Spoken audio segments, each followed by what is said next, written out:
As many will know, Flat Stanley Lamb Chop is a world traveler. For those who maybe haven't heard of him, Stanley became flat when a bulletin board fell on him. But he was perfectly fine, and in fact was quite happy because now he could slip into an envelope and be mailed anywhere in the world to learn and see all sorts of interesting things. One of Stanley's adventures was visiting with Mitchell's grandparents in Whitby, Ontario. Stanley learned a lot about Whitby, but he also learned about something else: moose hunting. Yes, when his visit to Whitby was over, Mitchell's grandpa took Stanley moose hunting.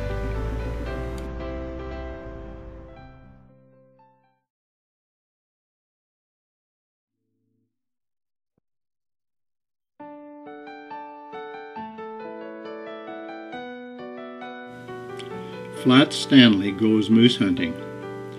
Mitchell's social studies class was doing a Flat Stanley project, so Mitchell asked his grandpa to help by having Stanley spend some time with him. Mitchell's grandpa was planning on leaving for a moose hunting trip with his son, Mitchell's father, and two other men who were friends. He invited Stanley to go too.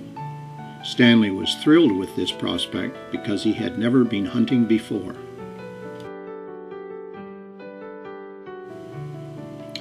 Mitchell's grandpa then said there was a lot of work to do to get ready. They had to get all their hunting gear packed up and then load everything in the truck. So they packed up everything and secured it really well so it wouldn't get damaged on the long trip and bumpy airplane ride. When everything was ready to go, Stanley was surprised to see just how much stuff there was. When they finally had everything ready, they backed the truck up close to the garage door and started loading up. They had to pack carefully so there would be room for everything. Stanley worked really hard helping to carry all the gear to the truck, and it wasn't long before they were loaded up and ready to go. The two hunters then said their goodbyes to Mitchell's grandma. Stanley then gave her a big hug and thanked her for the nice visit and for showing him her flower gardens. She told Stanley he was very welcome and that it was really enjoyable having him and to come again anytime. They left on their long drive, which would take about 10 hours, including stopping for lunch and gas for the truck. To get to Foleyet, they drove through the city of Timmins, Ontario, which is the home of Shania Twain, Mitchell's grandpa's favorite singer. Stanley said he thought Shania was okay, but that he liked Miley Cyrus and Frank Sinatra much better. Upon arriving at the Air Ivanhoe seaplane base in Foleyet, they loaded everything from the truck into the airplane. Stanley was quite excited as he walked with Mitchell's dad down the dock towards the airplane. With everything loaded and ready to go, Stanley waited with the others beside the airplane for the pilot to arrive. Her name just happened to be Emily, the same as Mitchell's big sister. Pretty soon they took off and Stanley sat beside Emily in the co-pilot seat.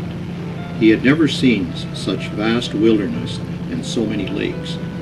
He couldn't help thinking what a beautiful province Ontario is and how lucky we all are to be able to live in such a fine place in the great country of Canada. They flew north for several kilometers before arriving at their remote camp on the Nemagosenda River. You might say, in the middle of nowhere. They landed on the river right in front of the cabin, which was really exciting for Stanley. Stanley wanted a souvenir photograph of himself with Emily and the other pilot, Joel. They all stood on the pontoon while Mitchell's grandpa took the photograph. The pontoons which float the airplane are often called floats for that reason. Stanley had a good look at the cabin where he would be staying for the next week or so. He was pretty impressed that such a good and comfortable cabin had been built so deep into the wilderness. Stanley had a good look up and down the river. He examined the trees, noticing they were mostly conifers with a few birch and poplar here and there. He also noticed that reeds, lily pads, and other plant life lined both sides of the river in most places. Stanley also checked out the boats they would be using to travel the river while moose hunting, and noted that they were all in good condition and properly equipped with the required safety equipment and life jackets. After carefully assessing things, Stanley came to a conclusion. This, he thought, is a great place to go moose hunting. After a moose was located and harvested, it had to be field dressed. Then each quarter was hung up and skinned before being wrapped with cheesecloth. Stanley realized that it was very important to protect the valuable meat and keep it clean. He was very impressed with how much care was taken to safeguard the meat, and he could tell the hunters were very appreciative of the animal just by the careful way they handled it. And the meat would be healthy and delicious to eat because the moose had lived in a natural environment and was never forced to eat food laced with ingredients that enhanced its growth rate or fattened it unnaturally. Stanley was proud to stand with the hunters as part of a Canadian tradition which our country, in part, was founded on. Time seemed to fly by, and it wasn't long before it was time to leave. Once again, all the gear and supplies were packed up, this time for the trip back home. After everything was carried to the dock, Stanley and Mitchell's dad sat and enjoyed the beautiful clear day, waiting for the airplane to arrive.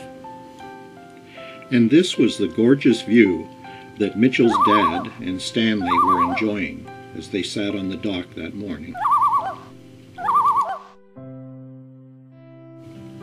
Without a whisper of a breeze, the river was just like a mirror.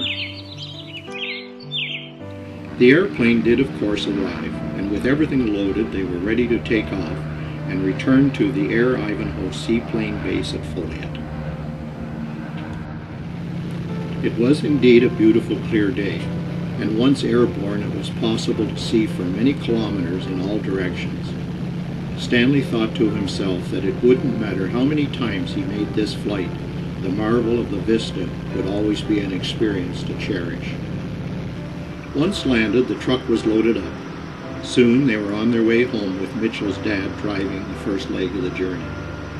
Yes, Stanley's moose hunting trip was over, and so was his vacation with Mitchell's grandparents in Whitby. As they traveled along, Stanley thought about all the things he had seen, all that he had done, and about so many things that he had learned. He was now looking forward to sliding into his mailing envelope, traveling back to Huntsville, and telling Mitchell all about his vacation. Stanley, Mitchell's grandpa, Mitchell's dad, and the other hunters returned safely from the moose hunt, but they were all a little tired. Now it's time for Stanley to once again get into his mailing envelope and travel back to Huntsville. Mitchell's grandpa and grandma hoped that Stanley enjoyed his vacation in Whitby, Ontario, and that he learned lots about the area and about moose hunting to share with Mitchell and the other boys and girls in their grade 2 and 3 social studies.